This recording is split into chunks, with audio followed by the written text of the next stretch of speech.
Bonjour à tous, mon nom est François Letarte et bienvenue sur ma chaîne JDRD30, une chaîne consacrée aux jeux de rôle sur table. Alors, ma vie de rôliste, ça va être un retour sur Con plus 1, la convention de jeux de rôle à laquelle j'ai participé en fin de semaine dernière, convention en ligne, qui était aussi une levée de fonds pour un organisme appelé Child's Play.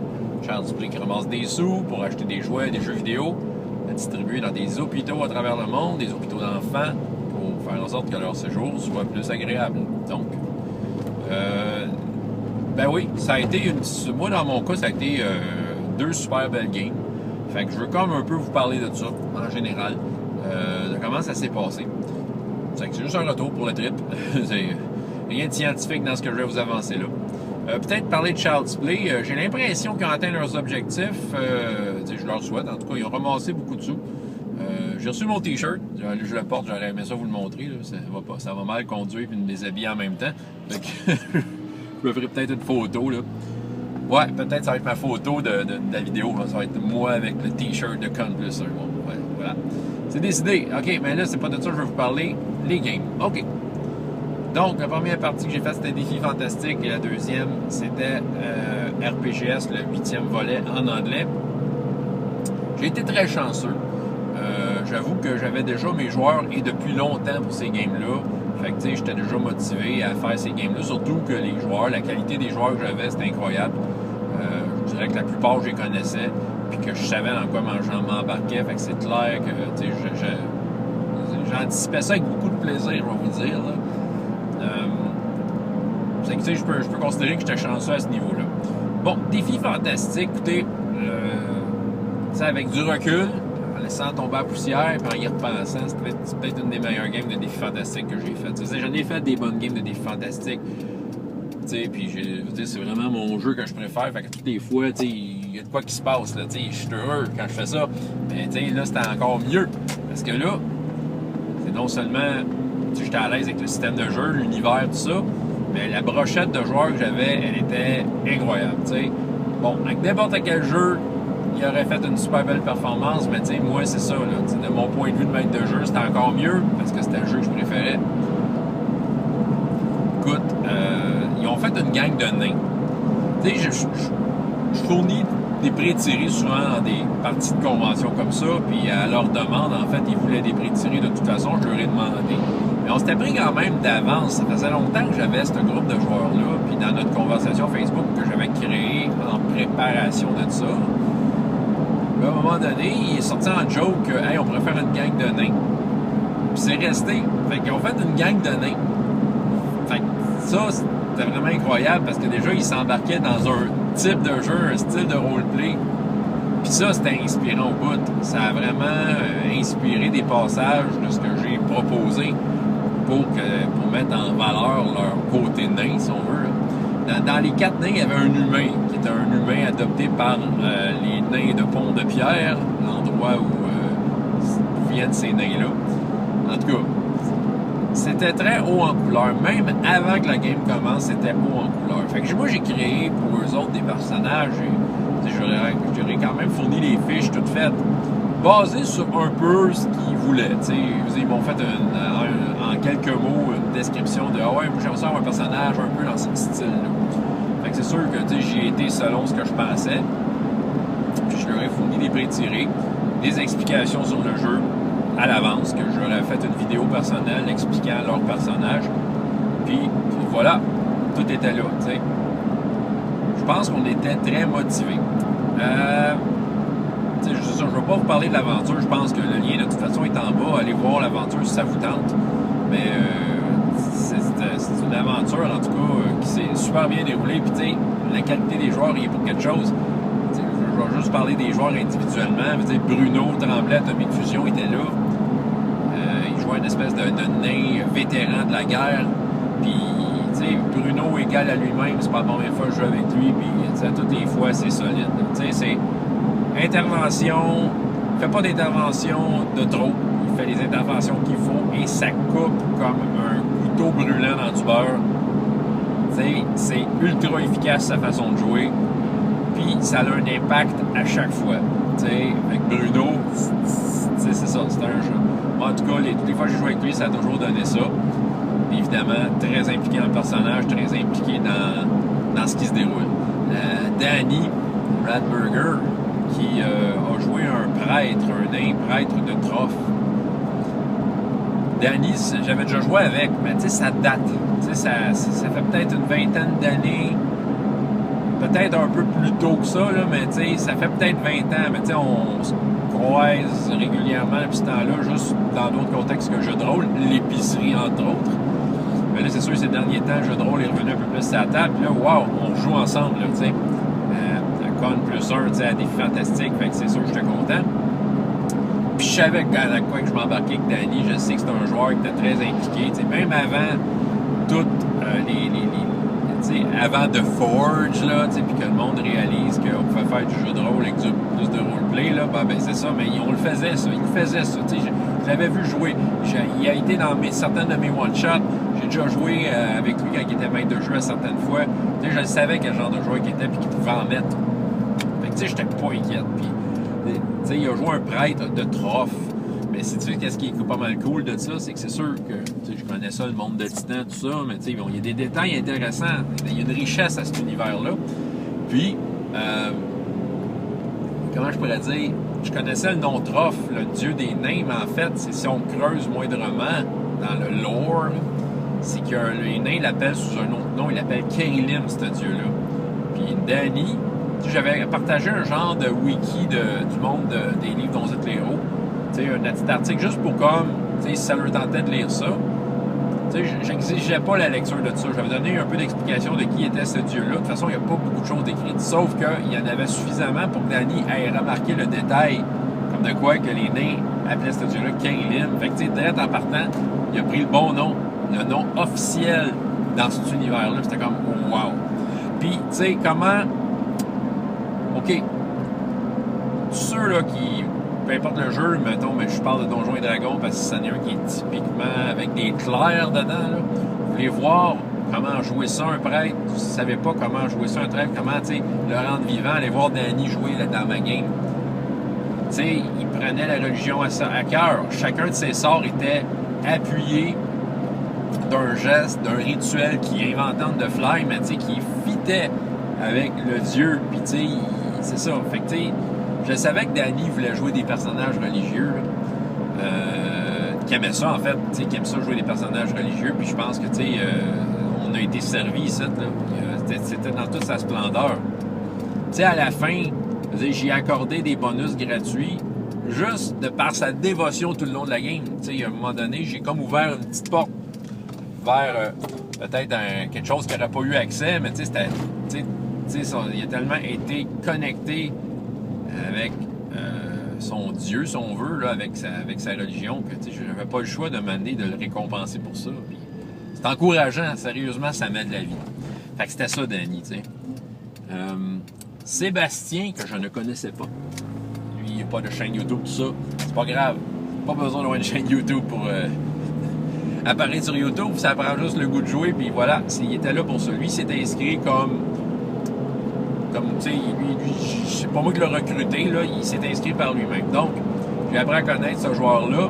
Il nous a raconté que ça faisait un bout qu'il n'avait pas fait de jeu de rôle puis qu'il voulait s'y remettre. C'était comme sa première fois qu'il jouait depuis un bon nombre d'années. Mais ça n'a pas paru. Ça n'a vraiment pas paru. Super bon joueur. OK? Tu sais, je l'avais averti. Je savais avec les 3 autres joueurs dans quoi qu'on s'embarquait. Je dis, écoute, ces gars-là, ils jouent. Tu sais, je peux ne pas rien dire, puis ils vont faire le 4 heures à eux autres seuls. Fait que je l'avais averti comme qu'il y avait un style de jeu de même.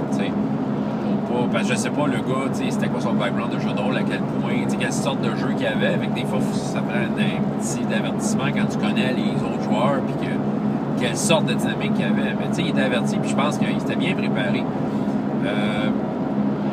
J'avais fait sa feuille, il avait étudié son affaire, il est arrivé. Écoute, le gars, juste pour dire comment il était bon, tu veux voir la valeur d'un joueur en ligne, OK? Une façon de montrer que t'es bon, c'est quand t'as pas de webcam, OK? Je m'explique, c'est parce que le gars avait pas de webcam. Tout le long, on avait droit à son image de profil. Mais son micro marchait. Mais c'est ça, juste par la parole, ça marchait. Son jeu marchait, son jeu était juste, était précis. On y croyait à son personnage. Voilà. Tu sais, c'est une façon de prouver que tu es un bon joueur. Joue pas d'image. Si tu es capable de faire traverser ton jeu, tu sais, juste avec la parole, tu l'as l'affaire. Fait que ça c'était super bon. Puis aussi, un autre bon point de ce gars-là, c'est qu'il était très attentif aux détails. Hein? Tu sais, moi, j'amenais toutes sortes de détails, plus ou moins cachés, tu sais, dans mes explications. Puis, tu sais, il ressortait ça au bon moment. Il se rappelait, oui, mais un tel a dit ça, oui, mais tu te souviens pas qu'un tel, tu sais, il avait la mémoire. Peut-être que les autres l'ont remarqué aussi, là. Mais lui, tu sais, je sais pas, il sortait l'information au bon moment. Puis, j'ai l'impression, là, cette mémoire, là, mais d'après moi, j'ai l'impression que quand il sortait cette information-là, ça influençait beaucoup les bonnes décisions du groupe. Fait que, tu sais, Sébastien, sérieux, je suis enchanté d'avoir joué avec toi. Tu sais, c'est possible qu'on se revoie comme les autres. Et finalement, Vincent Wheatley. Je le connaissais. J'ai jamais eu de vrai jazz avec ce gars-là, mais, tu sais, on se côtoie sur des réseaux sociaux. Fait que, on pouvait s'échanger là. On s'est déjà vu en vrai, à Draconis, entre autres.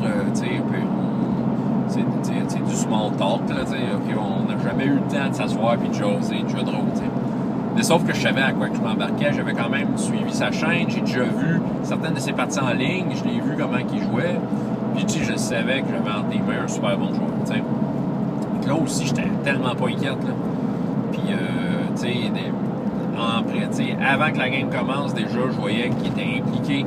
Puis quand la game a commencé, ben ça, c'est implication totale. Vous voulez voir de l'implication totale, ben ils l'ont tout démontré.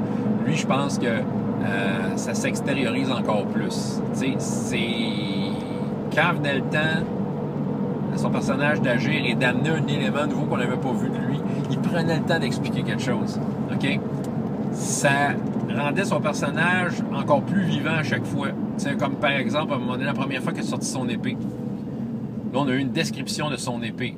Bref, okay, le gars, c'est efficace son affaire. Là, il va prendre un peu de temps pour expliquer son affaire. Puis ça, c'est quoi? C'est que c'est le genre d'affaire qui fait en sorte que ton personnage dépasse les chiffres sur la feuille. T'sais. Il rajoutait une couche d'authenticité à chaque fois, à chaque intervention. C'est comme un roman que tu lis puis que tu apprends à connaître les personnages au fil des pages. Bien, c'était exactement ça qu'il nous faisait. Chaque fois que son personnage intervenait, on apprenait un petit quelque chose sur lui.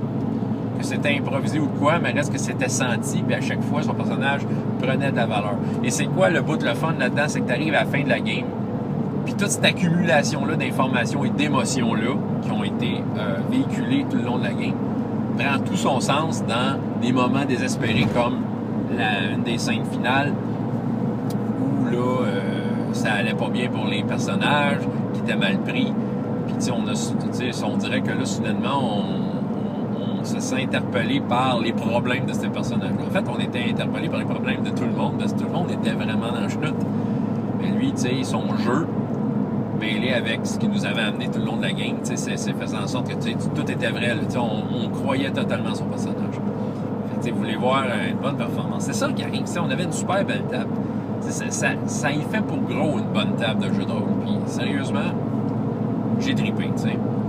Fait que, tu sais, merci les gars, Bruno, Danny, Sébastien et Vincent d'avoir partagé ça avec moi. Tu sais, j'espère vous avoir laissé l'espace qu'il fallait pour vous amuser et amener votre propre couleur à ça. En tout cas, moi, j'ai senti votre couleur à ça, puis sérieusement, c'était super.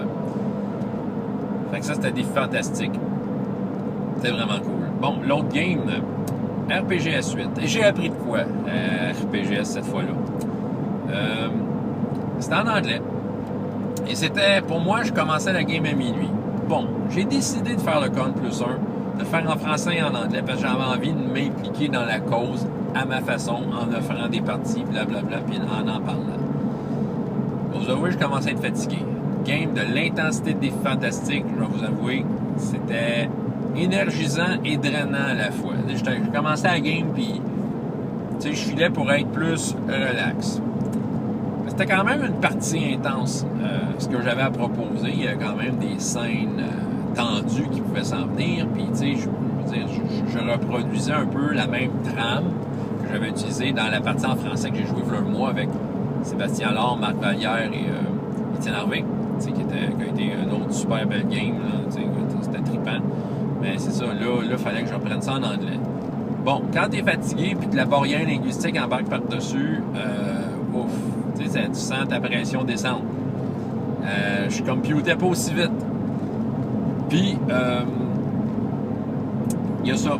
Puis, tu sais, j'oubliais, je vous avoue que par rapport à la version française, j'ai oublié des éléments que je trouvais intéressants en français que j'ai pas mis en anglais. Je pense que c'est quand même sorti. On s'est retrouvé avec une trame qui marchait, puis des personnages, des joueurs avec leurs personnages qui progressaient à travers ça, puis qui ont réussi à faire de quoi.